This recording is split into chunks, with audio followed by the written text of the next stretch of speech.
The living room glowed like a royal palace hall. White roses stood tall in crystal glass vases. A silver casket rested on black velvet cloth. Amanda Williams lay inside, dressed in rich white lace. Matching head tie framed her calm, peaceful face. Cotton wool filled her nose and both ears. Her skin looked smooth, like she finally rested. Juliet and Olivia stood close in black gowns. Tears rolled silently down their sad cheeks. Pastor George stood nearby, eyes red from crying. House staff filled the back, heads bowed low. The front doors opened wide for fresh air. Johnathan Ooch walked in wearing black kaftan. His steps were slow, hand pressed to chest. He rubbed his eyes, trying to hide tears. He stared at Amanda for a very long time. He shook his head and began to weep. George moved close and held him gently. "It's okay," George whispered with soft comfort. Johnathan nodded, swallowed hard, lifted his phone. He turned slightly, covering mouth with left hand. He spoke low, but the quiet room heard everything. "Hello, my love," he said into the phone. "She's finally gone. Peace at last." The words dropped heavy like iron gates closing. Juliet froze, breath caught in her throat. Olivia's hand flew fast to her open mouth. George's eyebrows jumped high in pure shock. Even the housemaid stopped breathing completely. "You know what this means," Johnathan continued whispering. "Tomorrow I become head of the company. We'll change the name and fly to Maldives. Then we finally have our dream wedding. Congratulations to us, my darling." He ended the call and slipped phone away. Silence shattered like glass in the hall. "Johnathan," Olivia shouted, stepping forward fast. "How wicked can one human heart be? Your wife's body is still right here." George's voice shook with pain and anger. "If someone told me, I would never believe. Johnathan, what happened to your soul?" Juliet wiped tears and faced him squarely. "If your plan is stealing her father's legacy, we will fight you with every breath." Johnathan looked shocked for one short moment. Then his face hardened like cold stone. He opened his mouth to answer back, but let us return to where it started. 10 years earlier, they looked like perfect couple. Johnathan was a smart and charming bank manager. Amanda, only 25, already billionaire CEO. She inherited her father's company and strength. They married simply in a small echo church. White flowers and bright music filled the day. People smiled and called them truly blessed. Then came beautiful baby girl named Nadia. She laughed like tiny bells ringing joy. She clapped for blender, remote, even the dog. But life can turn cruel even for the rich. One evening fever rose fast and dangerous. Hospital lights blinked. Doctors moved with urgent speed. Prayers filled the air, hearts begging for mercy. Then came heavy silence that broke them. The mansion turned cold. Joy vanished overnight. Johnathan smiled less, eyes empty and lost. They tried many hospitals, endless painful tests. They waited for another child that never came. Years passed like knots too tight to untie. Amanda still loved him with open heart. She gave him a credit card without limit. "Buy anything you want, travel wherever," she said. She bought him 3 SUVs for his convoy. She paid lavish vacations every single year. She trusted him completely like a child trusts. Johnathan complained. The bank job stressed him. He resigned and stayed home most days. Amanda made him accounts officer in her company. It seemed sweet, but it opened dangerous doors. Now he saw every money stream clearly. He studied cash flows like a hungry wolf. Something dark and greedy grew inside him. One night, he sat up in their bed. "Amanda," he said softly in the dark, "what is mine is yours, always. What is yours should also be mine. Let us add my name to the company. Let us change it to Williams and Johnathan Group." Amanda sat up fast, heart suddenly alert. He called it smart investment to Amanda. He started sleeping out many nights weekly. Sometimes he vanished completely for 2 days. He returned with weak lies about traffic. Amanda's heart knew something was very wrong. She hired a top private investigator quietly. The man followed money trails and car trackers. He watched doors, cameras, signatures, and dates. He brought clear photographs and solid papers. He showed the Banana Island mansion deed. He proved $5 million missing from foundation. He revealed secret car sales and hidden accounts. Betrayal felt like ice watered down her back. Amanda saved every file, every single receipt. She spoke little, watched more, prayed nightly. Then one terrible whisper reached her ears. Johnathan was planning to end her life. He had contacted paid assassins for the job. He had chosen the exact day for murder. Amanda called trusted family doctor Nelson fast. She showed him all evidence and fear. They created a wild but careful plan. On the chosen morning, Amanda would seem dead. They would watch who cried and who smiled. They would finally see Johnathan's true heart. That morning Amanda bathed and dressed like queen.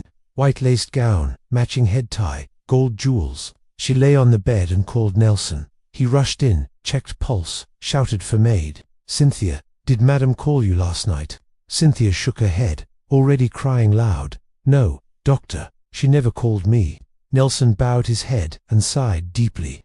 "She is gone," he announced with broken voice. The cry that rose shook the entire mansion. Cynthia rolled on marble floor in grief. Cook held the wall and sobbed uncontrollably. Gardner fell to his knees outside. Nelson made calls, including one to Johnathan. "Sir, Amanda is gone," he said sadly. Far away in Sandra's bright kitchen, Johnathan wailed loud. He ended call, wiped fake tears quickly. "Let me go see. Maybe a tension drama." He reached mansion slowly in the afternoon. Amanda lay in silver casket, cotton in place. Friends stood around. George had already prayed. The room was heavy with real grief. Then came the phone call beside the coffin. "Back to present, after congratulations to us." Olivia stepped forward, blocking Jonathan's path. "You will never touch that company again." George's jaw tightened with holy anger. "Repent now. Johnathan, this path is dark." Jonathan's eyes flashed with sudden rage. "All of you get out of my house. From tomorrow He stopped speaking suddenly. Juliet's eyes fixed on the silver casket. Her face turned pale like fresh milk. Olivia pointed with trembling finger at casket. George took one slow step forward, mouth open. From inside the casket, under soft chandelier light, Amanda's fingers moved slightly at first. Then her eyes opened wide and clear. The room exploded into terrified screams. Housemaids scattered. Chairs fell with loud noise. Someone shouted "Jesus" at the top. George stumbled forward, hands raised high. Johnathan backed hard into cold marble pillar. His phone slipped and cracked on floor. "Impossible," he whispered, voice shaking badly. "No, this cannot be real at all." Amanda swung legs over casket edge slowly. She stood tall in white lace gown. Her heels clicked on marble as she walked. Her face was no longer calm but thunder. Jonathan's knees shook, pointing trembling finger.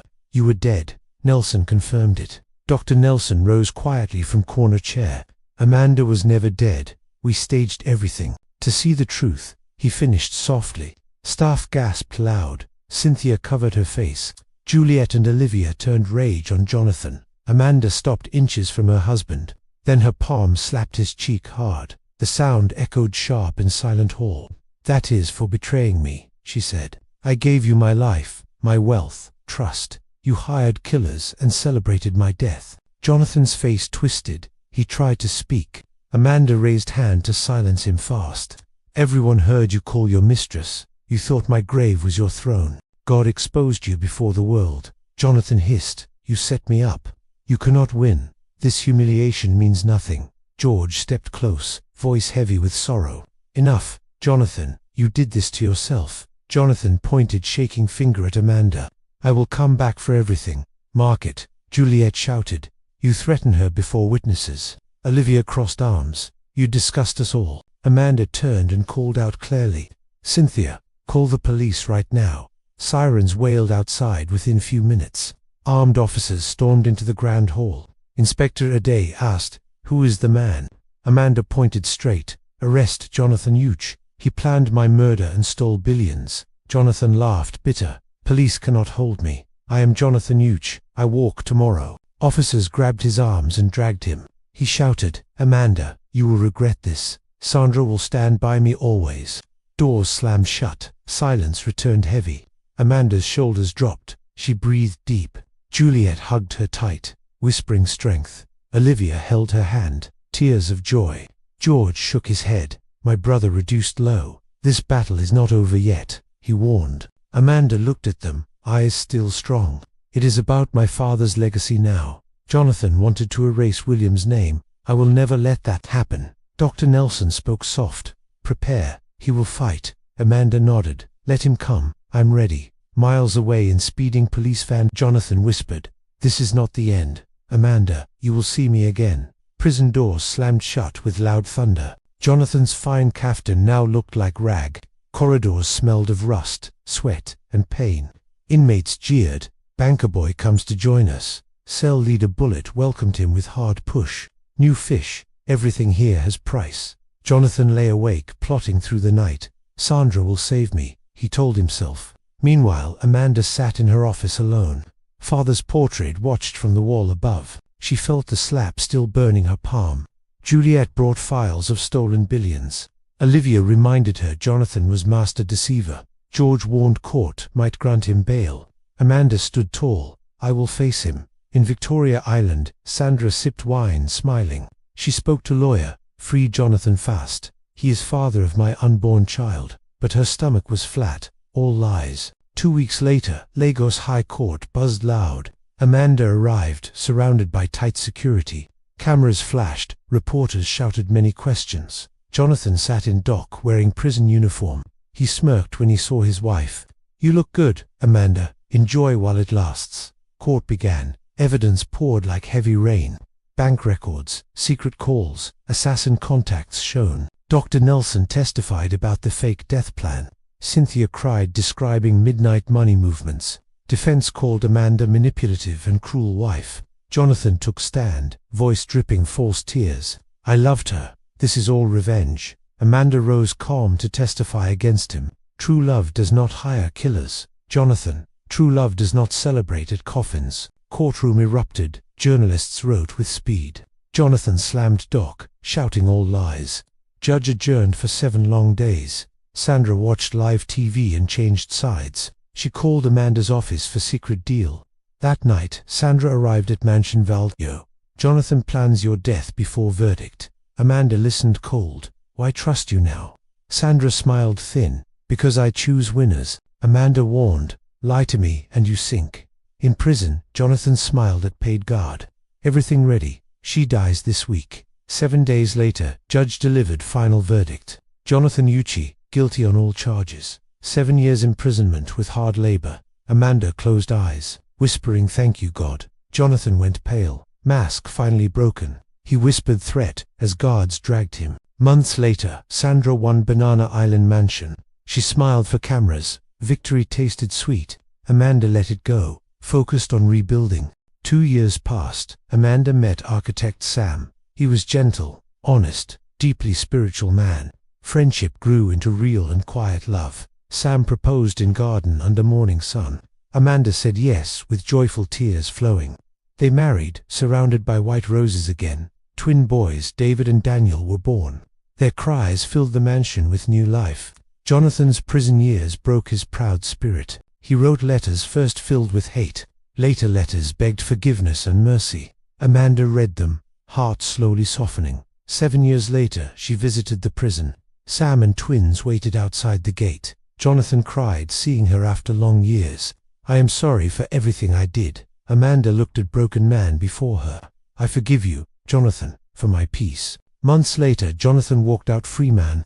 Amanda waited with Sam and the boys. She offered him small job in company branch. "Start again. Prove you have truly changed." Johnathan bowed low, tears of gratitude falling. Amanda heard and shook her head sadly. Greed always eats its own children. Johnathan worked honestly in Surrey branch office. He kept Amanda's letter in his drawer. True wealth is peace, forgiveness, and love. Amanda led company to new golden age. Sam and twins filled her home with joy. On Sundays, Johnathan sat quietly at back, head bowed in church, praying with gratitude. The woman betrayed found true love again. The greedy man found redemption and peace. Their story ended not in hate, but mercy. Forgiveness healed wounds deeper than any knife, and second chances wrote the final chapter.